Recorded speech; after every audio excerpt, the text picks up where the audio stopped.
Welcome to Mic'd Up Spokane with your host, Michael Allen. Mic'd Up focuses on conversations affecting the inland Northwest's politics, issues, entertainment, and lifestyles. Today, our guest is Scott Chesney, the Spokane County Director of Planning. Today's topics include the Washington State Growth Management Act, the counties update their comprehensive plan, and ways the city and county work together on planning for our community.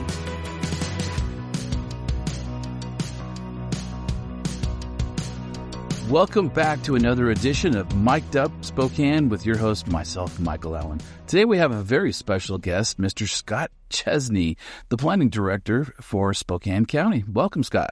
Hi, well, good to see you again. It's been a little bit. It has. It has been. So I think last time we talked, you were the planning director at the city of Spokane.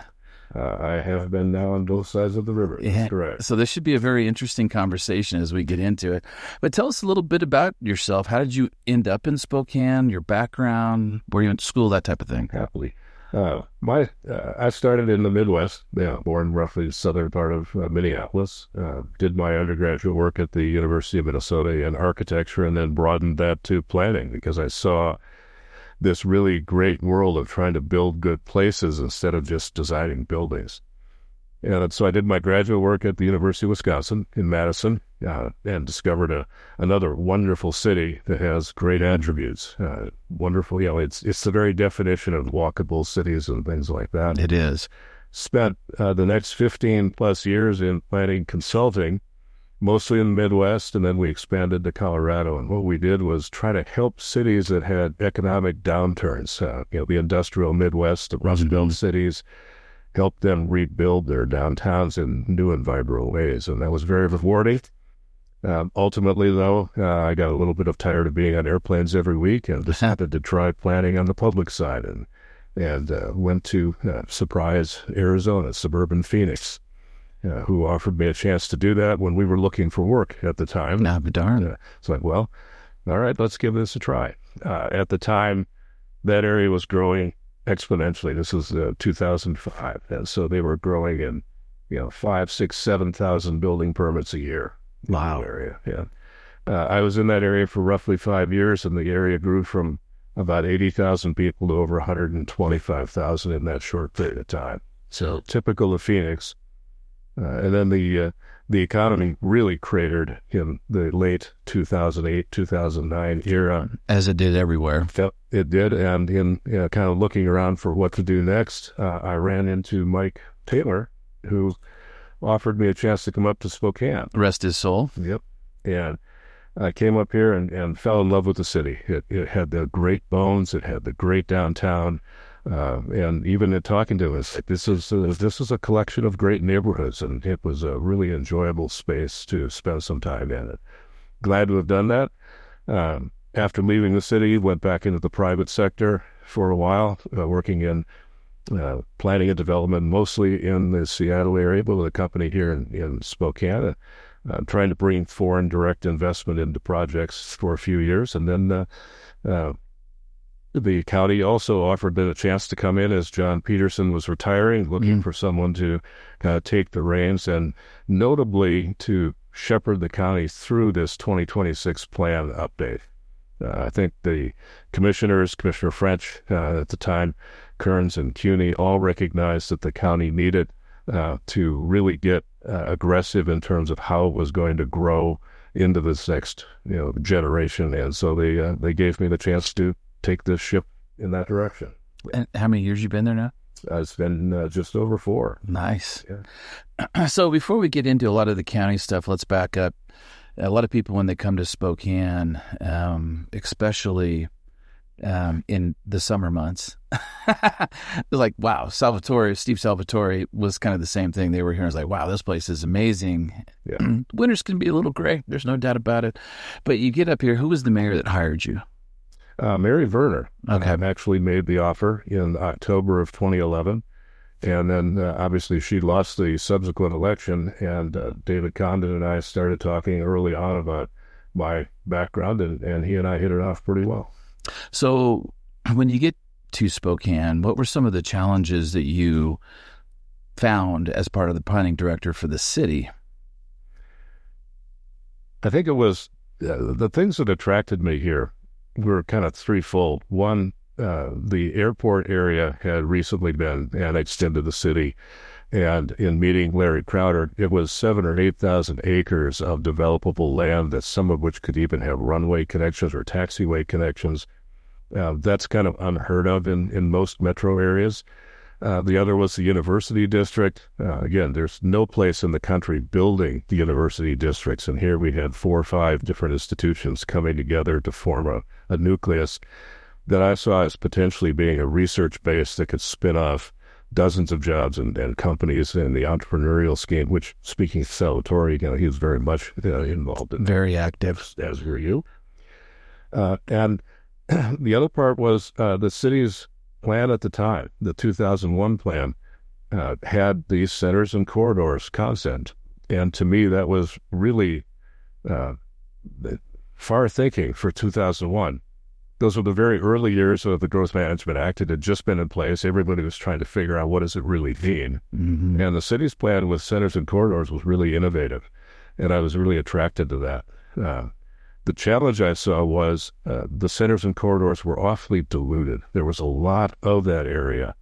And in a place like Spokane, 200,000, county of 500,000, you can't dilute your economic energy like that, or it doesn't have a catalytic effect. You need to have those energy places be smaller, tighter, and build on themselves. And I saw that as a real challenge over the limited years I was at the city. We were not really able to move past that as much as I thought, but I also see Spencer and his team rethinking that centers and corridor strategy now. I think that'll serve the city well. I think I've heard, in fact, I know I've talked to a few people who are interested in maybe moving away from the centers and corridors concept. I personally, like you, like the concept. It is a really good concept. We've put these different centers around Spokane, whether it be the Hilliard Market area, whether it be Monroe, East Sprague, Perry District. There's a number, East Central, West Central. I mean, there's a number of them, but you're right. It's just so spread out. But I think one of the challenges to this is we also never created the density of people living in and around these.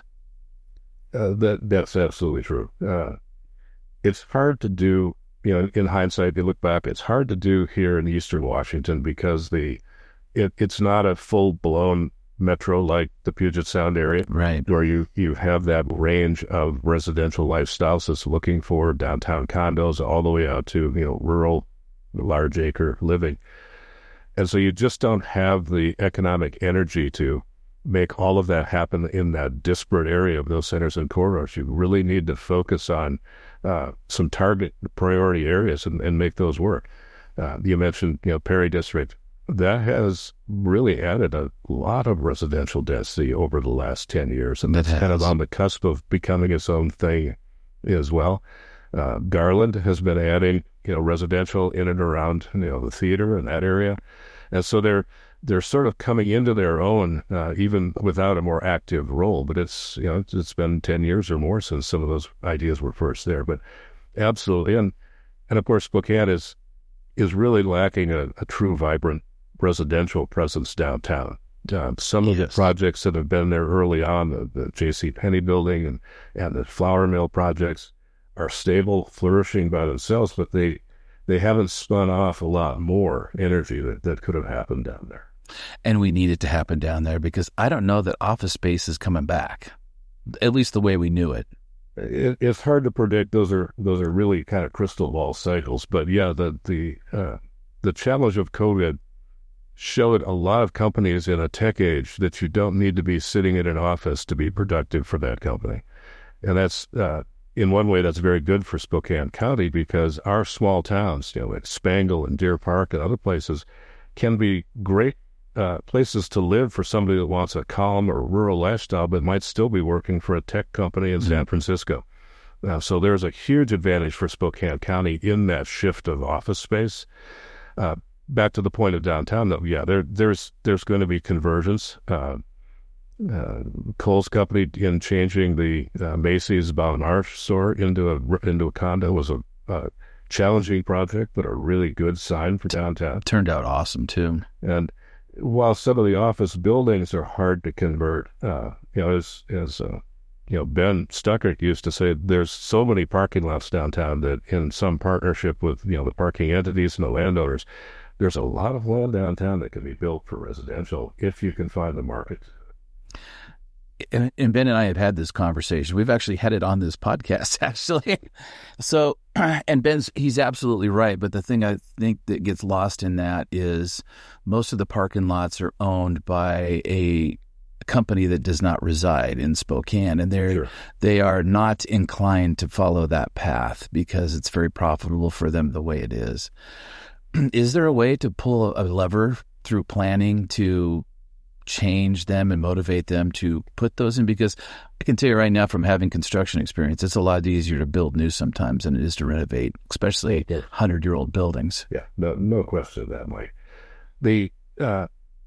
In the world of planning, there's very little you can do to stimulate that other than create a plan and a set of development regs that allow for that sort of conversion or that sort of construction. The challenge with the parking lot or any landowner like that is forming an economic development partnership, almost a joint venture where the city can play some role in public improvements, perhaps using tax increment financing or things like that, and show the landowner that there is a different economic future for that than the revenue stream they're capturing now. If their revenue stream is X, and you can show a joint venture that over this year we will build this project and you can either cash out or you can be a part of it with a different revenue stream. I've found in their consulting practice over different places, those decisions are not emotional, they're business. If you talk to that business owner about a business decision that's different than what they're doing now and explain it in a way that meets their basic model, you can at least have that conversation. It's not a non-starter.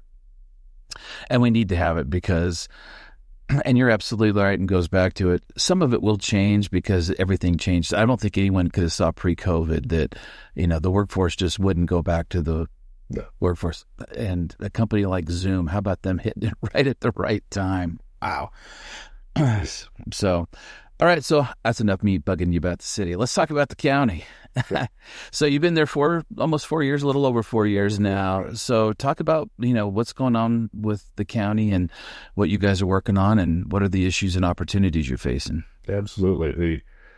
The initial challenges were to just kind of look at the situation that we had coming in 2021, understanding where our growth was, trying to make sure that we had existing regulations, both on our land use and permitting sides that supported growth and development, but having an eye toward this 26 plan update. The county's plan, like the city's plan, was initially done in 2001. Again, it was a good, solid plan. It has good goals, objectives for growth. It's just grown long in the tooth over 25 years, and it needed update, and that's where we've been starting literally from 2021. So, for somebody who's listening to this may not be familiar with a plan update, what is a plan and plan update? Is it required by law, that type of thing? Certainly. In 1990, the legislature created the Growth Management Act, and that was a step to reflect that planning didn't really exist in a cohesive fashion throughout Washington before that. And so there were lots of ad hoc things going on. And this was a way of providing guidance to planning to say, these are the tools you should use. And it was primarily designed for cities to better manage their capital facilities so that cities didn't get overly extended in providing expensive infrastructure for areas that ultimately couldn't pay for it over 20 or 40 year lifespan. In doing so, all of the cities and counties over certain sizes were now required to produce a comprehensive plan. And that plan was designed to look at everything from land use to transportation, economic development, housing, open space, and a whole series of elements that have grown over the years. There's now more than like 15 of them. Yeah. Around 7.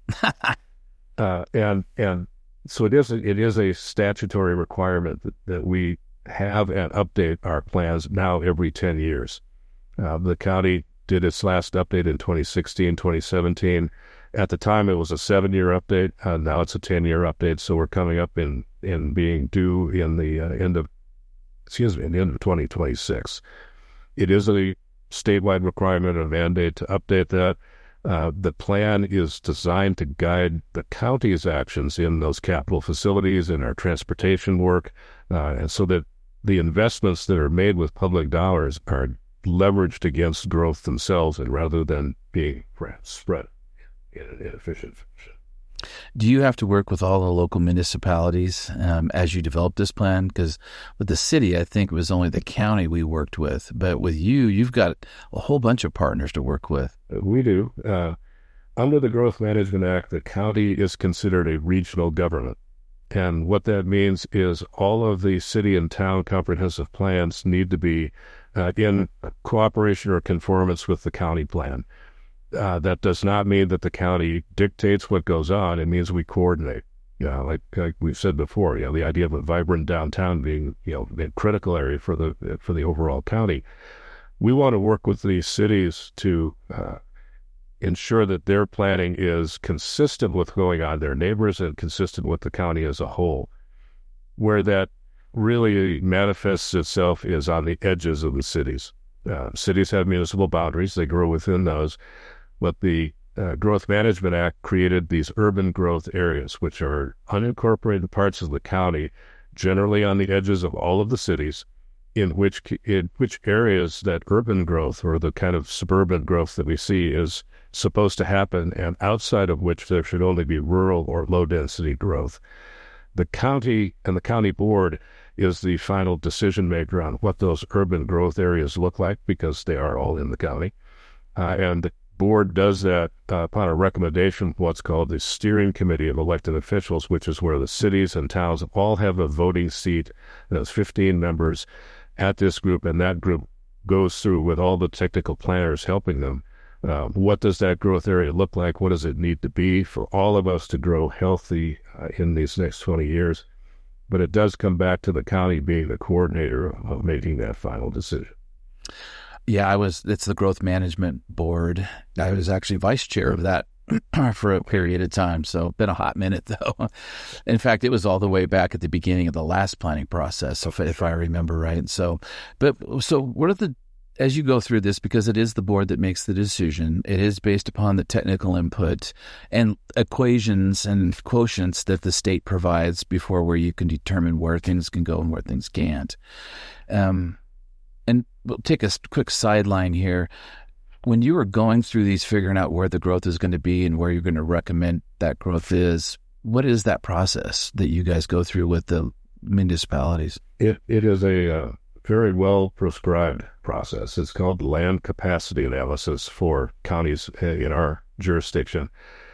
What it does simply is it looks at all of the remaining developable land in the municipalities and there's the adjacent urban growth areas, essentially adds it up and does a calculation of what can this support given the existing the existing densities in the regulatory system. So if it's 2 to 6 units an acre and the development area has grown at 4.5, how many homes can you accommodate in these new lands? When you've got that number,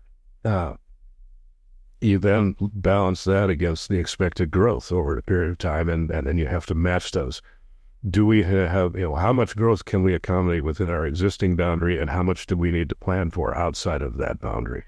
Those are all well defined by statute. The Department of Commerce provides the WACs, so the rules for how that is done, and they also provide guidance for that. And we work very closely with Commerce to the point that we have a weekly planning studio for our comp plan, and one of our planner from Commerce sits on that weekly studio every week. So we have a constant touch with Commerce on how to manage this urban growth boundary. So as we go through this process, the Spokane has seen a pretty good chunk of growth here, I would say, in the past, pre-COVID for sure, and COVID during that period, and we continue to grow as we look forward. So I don't know how much you know about it or not, but one of the challenges that our community is facing is that a lot of the places where we need to grow, people don't want them to grow. And we talk about the suburban areas. One of the areas that we've seen is that there's been, and this is where the planning is so important, because you can see it in Indian Trail, you can see it on South Regal, where the county was doing one thing and the city was doing another, and when the city and the county meet up, the roads don't always match either. So there's some pieces that have to go into that. How do you guys, let me back up. So when you have these situations, and even though the growth management board may make a recommendation, the state still reviews that to make sure it meets all the criteria, correct? That's true. The Department of Commerce reviews our plan, all of the plans at the end. And their role is to determine, in their opinion, is this plan in compliance with the Growth Management Act? They don't say whether they like it or not. They have to judge, does it meet the requirements in the RCW's statutes and the administrative code, the rules that administer the Growth Management Act. But yes, they do have a state review to ensure that we are in fact compliant with the GMA. Gotcha. So you're into this process. What does this process entail? Do you also do public meetings in addition? I mean, so people know how they might engage with this process. Yes, the Growth Management Act requires a robust public participation program. That notwithstanding, our own planning ethics suggests that what we do is a reflection of what people want. I mean, we as planners are trying to capture the values and the visions of a group of people in an area, and then write a document that helps them grow in a way that meets their vision in the simplest sense. So there is a very widely distributed public participation process. The county, we even write it down as a plan. The county board adopted that plan, and we are using that to go out and talk to our constituents. Naturally, the county has a broader base than the cities do because we're more widely spread. We held a series of kickoff work sessions in mid-2024 in 6 or 7 locations around the county on what is the plan, what are we doing, how are we doing it, how can you participate. And then more recently, we held a series of what we call community sessions for placemaking and resiliency, and we looked at 3 examples. One, the kind of the North Mead area up near Mount Spokane Road off of Newport Highway. The other being the West Plains, fast-growing area, and a third being kind of the Southeast Valley, the areas around the city of the Spokane Valley out toward Liberty Lake. All of those have different kind of forms and designs of functions. They grow in different ways, and so we thought they were 3 good examples. We had a community session in each of those areas to talk to those residents about what do you like, what do you not like, what would you like to see as this grows, and what do you think is something that needs to be either prohibited or diminished so that you're not getting things you don't want. And we used what we called a visual preference survey to put up some images of what neighborhoods look like in different forms, and people ranked them and how they liked that. So we had Did that used to be called a charrette? Oh, it is a charrette. Absolutely. Very much that. Funny how things get rebranded. Yeah, so we had a chance for all 3 groups to kind of weigh in on that. We're following that up with a follow-up session here the last week of April, going back to those same 3 areas. So that's more of a direct part of public participation. The other parts are include the very traditional ones of planning commission meetings, steering committee meetings rather. They're publicly noticed. We put the agendas on our website. We have a mailing list of interested parties that we send all the information to. And so we're trying to make sure that anybody that wants to be involved in this, we have a way of keeping them sort of constantly in the loop on what we're doing. We are perhaps even this week going to be unveiling a new website for the comprehensive plan. It'll be a better repository of all of the documents that are out there that are being considered right now, as well as a place for those to sign up for more information on how they want to participate. So the engagement of the public is ongoing, it's constant. We're going to be doing, we hope to do more podcasts like this to have people ask questions and see what we're doing. Yeah, the long form podcast seems to be how we can get information out and have conversations. We don't have enough of these anymore. People talk past people and over people. So that's what we're trying to do here. So we're up on a break. We're going to go ahead and take a break, and we'll be back with Spokane County Planning Director Scott Chesney. And we'll talk a little bit more about the process they're going through, kind of some things they found, and what's it look like going out in the future. We'll be right back. If you have an interest in being a guest on the show, please contact us via our Facebook page or our website. Guests are selected based on current topics, call it cues, entertainment, and sometimes just stuff we are interested to know more about. Thank you for listening, and now back to the show. Welcome back, ladies and gentlemen, to Mic'd Up in Spokane with me, your host, Mike Allen. Today, we're visiting with Scott Chesney, the Spokane County Planning Director. Been talking about the growth management boundaries and the planning process they're going through for the new Growth Management Act that will be for a 10-year period. So as we were talking when we were leaving, we were kind of talking about different ways the community can be involved. Are there deadlines coming up that you guys have to meet for that public input, as well as when the plan does have to be wrapped up? No deadlines for public input. We will take public input right up until the actual deadlines that are on our statutory requirements. Right now, we have to be finished with our work for the county board, well, all of the communities, but notably the county board needs to be done by June 30th, 2026. A group of the counties that are currently in the 2026 planning cohort, and the state broke it down by like 4 years. There's a group that did this work in 24, 25, us in 26, and there's a 27 group. The 24 and 25 groups both had an extension from June to December of their due date years. We have asked the legislature for that same accommodation, and so far there's been a bipartisan support for that bill in both houses, and so we believe that we will have a chance to add 6 months to our timeline and work out till December. What that allows us to do for the county is most of the planning work will be done in the normal horizon, but because we need to redo our development regulations because they're as much out of date as the plan is.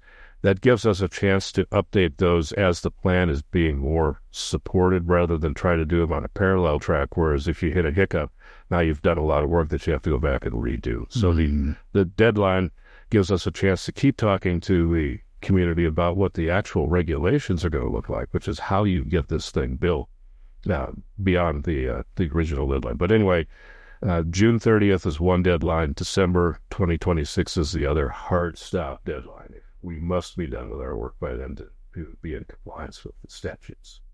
Coming up?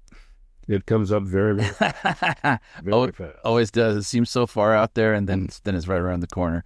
So one of the areas that's come up, and it's even come up this week in the news, is that 195 corridor, the West Hills, Airway Heights.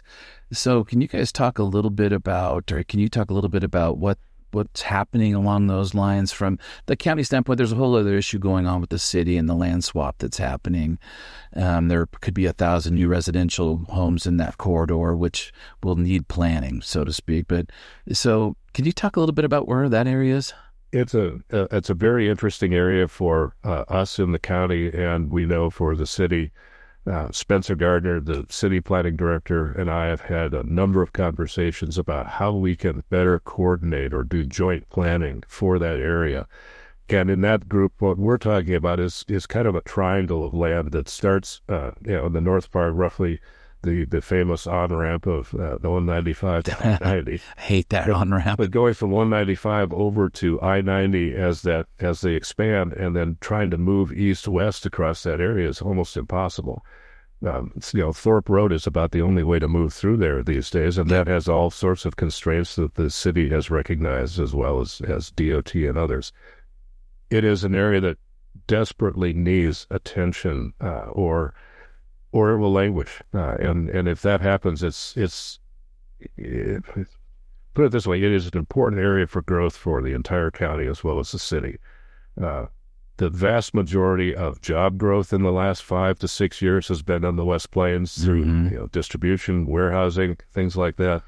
It still has land available for that. And it's along a freeway corridor. It will always have power for development. And yet we haven't kept up so much with houses.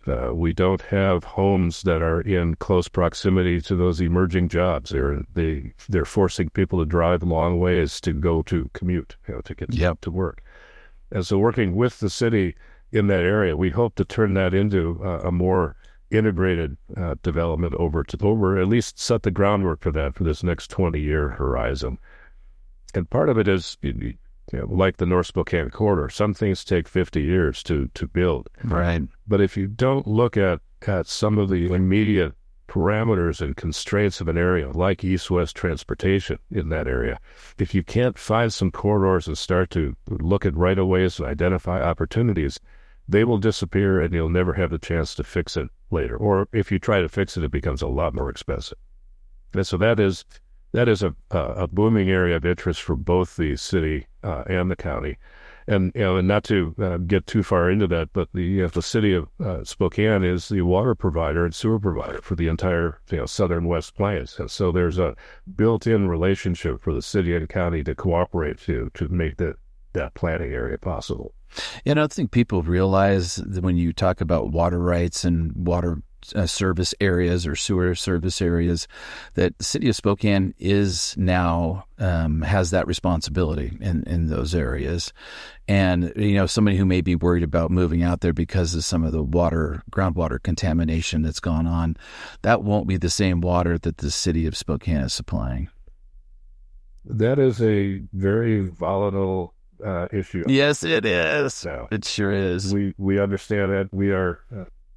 It is not necessarily a direct planning effort, except understanding that if there are contaminated wells and the aquifer system on the West Plains, which is different than the Spokane Valley Rathville Prairie aquifer, if those situations can't be remedied, that puts a legitimate limit on growth. It does. Cannot growth if you don't have good potable water. Yes, the city of Spokane does have the water service area predominantly from like the airport south all the way out to what's called the Four Lakes interchange to Highway 904 down to Cheney. And so there is that water system that's in place, but we're also, because we have this broader responsibility, we're working with Airway Heights planning, with Medical Lake planning, to try to understand what can be done for the future of drinking water, with good quality water out there. And also the fact that most of the West Plains that's kind of basalt scablands, which creates enormous stormwater management issues that have happened over time out there that we have to get a handle on. Or again, you can't keep putting impervious surface down if there's nowhere for stormwater to go except into streets or into people's basements if they have them. So there are some geotechnical challenges to growing on the West Plains, even though it's a very logical place for us to be growing for jobs and for housing. Yeah, I don't think enough people realize that. Now, I know people who live on the West Plains presently and have to have sub pumps in every one of their crawl spaces or basements because of the water does tend to stay more on the surface for periods of time. So one of the other areas, talking about the different areas where growth is happening or where we want it to happen, one of the things that's come up on this podcast a few times is our relationship with North Idaho, because we're different states, we're different municipalities, we're different counties, but we're sharing the same space. How does that play into the planning? It's a challenge, just because it's a state issue, which means there are different regulatory systems on either side of that line. There are different taxation systems on either side of the line. It makes Spokane County truly unique for all of the Washington counties, all 39 counties. There's nothing like that with the kind of development pressures that exist on a county border. The difference between Vancouver and Portland is almost inconsequential by comparison, that they could be suburbs of the same city. And on the Canadian border, it's a little bit different in that sense, but we are very different. And the good news is, my counterpart, Dave Callahan in Kootenai County, we've been talking about what are our shared interests. And they generally start with natural considerations because we both share the aquifer. And Kootenai County realizes that if we're talking at least cooperatively about something related to protecting our aquifer, we've got at least a language to talk about growth and development. That said, if Spokane County cannot be competitive in creating housing that meets all market shares, not just a downtown, condominium living, but all the people that want to have a small yard, a fence, and a place for their kids and dog to play, that economic pressure will slide right across the line. It'll go 20 miles east of us, and those economic benefits are significant. We've done quite a little analysis on what that means if you build housing. If you build 1,500 units of housing in North Idaho versus in Spokane County, and it's millions of dollars of revenue that shift from one side of the border to another over time, sometimes for small businesses where shopping will be done closer to your house in Post Falls than here. Some of it in government tax revenues that are foregone because that development is taking place in the other side of that line. So we have to be not only compliant with the Growth Management Act, we have to be able to have an economic environment that gives people a reason to want to stay on the Washington side of that line for growth. I don't think folks realize how many homes have already gone in North Idaho as opposed to the state of Washington. Would you mind talking a little bit about some of the difference between what it is? You kind of alluded to the dollar amount, that the process of building a home in North Idaho versus building under our current growth management and state requirements. Sure, to some degree. If it comes down to a builder trying to source their materials, lumber is lumber, and you're going to pay roughly the same rate on either side of a line. However, if the regulatory environment lets you build your home or set of houses faster, maybe a year faster than you can in Washington, that's real revenue. You're now getting a revenue stream a year faster than you would if you were on the western side of that line. The biggest challenge we have is that Idaho does not have anything like the Growth Management Act, so it doesn't have the same sort of regulatory system for planning. Again, that system was designed to help communities better manage their capital facilities, among other things. But it does provide, the GMA does provide, by its own definition, it is a constraint on growth. That is trying to drive growth into cities and not into traditional suburbs or large subdivisions on otherwise rural or unbuilt vacant land. By having that constraint, it achieves its goal of trying to push or at least prioritize development in the cities, but against when Spokane County is against Kootenai County, it does not reflect the fact that the market here is very different because there is no market constraint to our neighbor, 20 miles away. And so if builders cannot build what people want here, they can do it nearby, and it's a relatively short drive. And yet that has other consequences in terms of, if that growth all happens or the majority starts to happen in Kootenai County, now what's that going to do for the traffic on I-90? What's that going to do for even climate impacts on extra vehicle miles being driven, as opposed to having, that housing being developed here in Spokane County? So we're very aware of it. We have, at least a good talking relationship with our counterparts to the east. But we recognize the tax difference in the state regulatory system is dramatically different, and that's a big constraint on us. Years ago we had a bit of a conversation, and I doubt it was ever pursued, that on a border county like ours with Idaho in particular, Oregon's philosophy of governance is very similar to the state of Washington's, but Idaho is basically the Texas of the Northwest in many ways, in the way they view business and the way they view development. Is there some carve out that you've seen anywhere in the United States where when you're a border county like this, that you maybe come up with some sort of a tax mechanism to lower some of that, like a TIF or, one of the other tools that we have to take tax money, keep it in and use that to further the development in the area? Is there anything like that out there? Yes and no.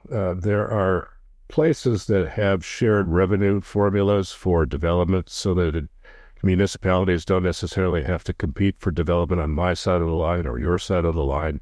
The Twin Cities metro area is one, Indianapolis is another, and even the PDA S3R3 here in Spokane County has a shared revenue mechanism between the city and county for airport-related development. But between states, I am not familiar with anything that's been successful at being able to bridge that gap between two states that have very different governmental philosophies on growth. Opportunity, sir. Make it pretty tough. I'm not sure I have enough time to my portfolio pulled up. I don't think I do either. I'm not sure how many people do.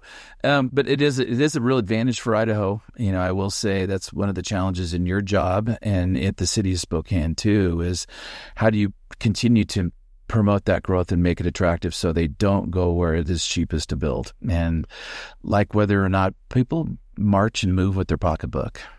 They do, and to put maybe a little bit different spin on that, if you take a step back and look at what we have in this area, it's really kind of what we would call a single economic unit, from a big downtown in Spokane to a wonderful resort in Coeur d'Alene. Yeah.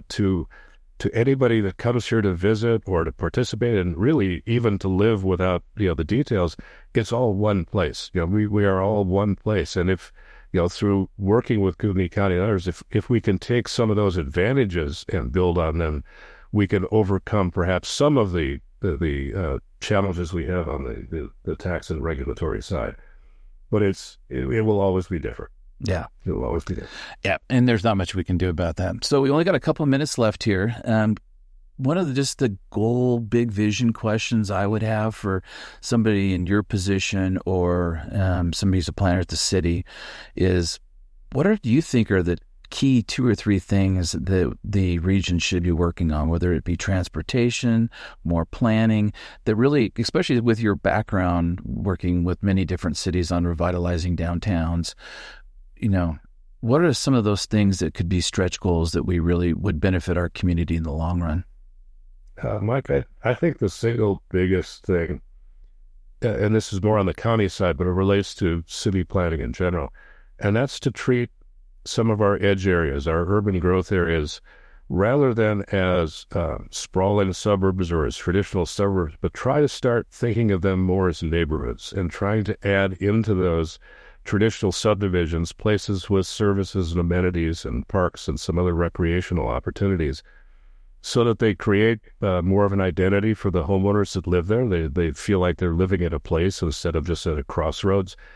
It helps, frankly, it helps the GMA goals of providing walkable communities, about smaller places where you don't have to drive 5 or 10 miles to a Rose Hours just to buy paper towels. All right. You've got some things that are more convenient. And that's a challenge with the GMA and the urban growth areas laws that we have now. But I think it's one that we can talk about from Spokane County's perspective that can make a big difference in the quality of life for people who are coming here and growing, outside of our core cities themselves. So we really see that as a big issue. The other is something like connectivity. You mentioned transportation. It's easy to connect roads from place to place.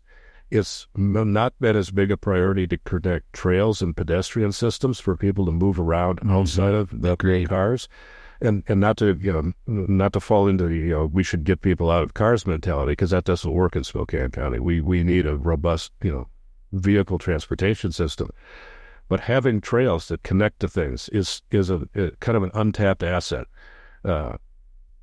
Years ago at the city, we talked about some of the green corridors idea of taking our streets and making them not unfriendly for cars, but making them more friendly for pedestrians to move, and not on our main streets, but on a block or two off, like Cincinnati on the Gonzaga campus. And I think if I remember right, even you and I might have talked about 33rd. Yeah. I was one of the ones driving that, so you and I have kind of the same take on. So if you have this kind of out-of-car transportation system on top of what you've got, that also kind of adds to the quality of life. And cities tend to think about those, but not so much counties on our edge.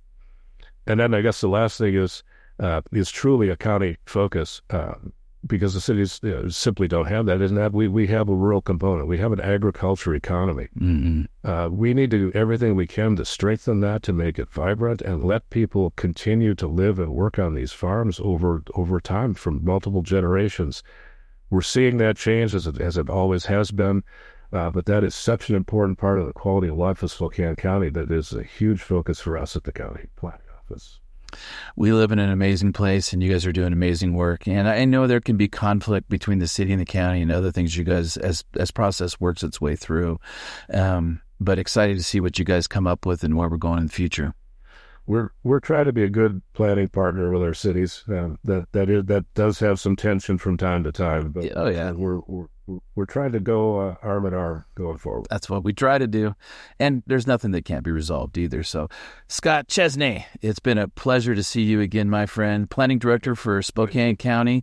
Maybe we'll have you back after the plan's submitted, and we can talk a little bit more about what that looks like getting enacted. Happy to do that. There will be a big focus on implementation in this plan. It won't be something that we put on the shelf and say, well, there it is, go do what you want. It'll be here are the next active steps to try to make it real. So look forward to talking. That would be exciting because a lot of stuff gets put on shelves.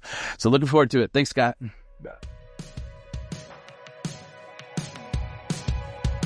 Thank you for listening to Mic'd Up in Spokane. Please note that the views and opinions expressed are those of the host and guests and do not reflect those of any other organization. The information shared here is for general informational purposes. Copyright 2025. All rights reserved.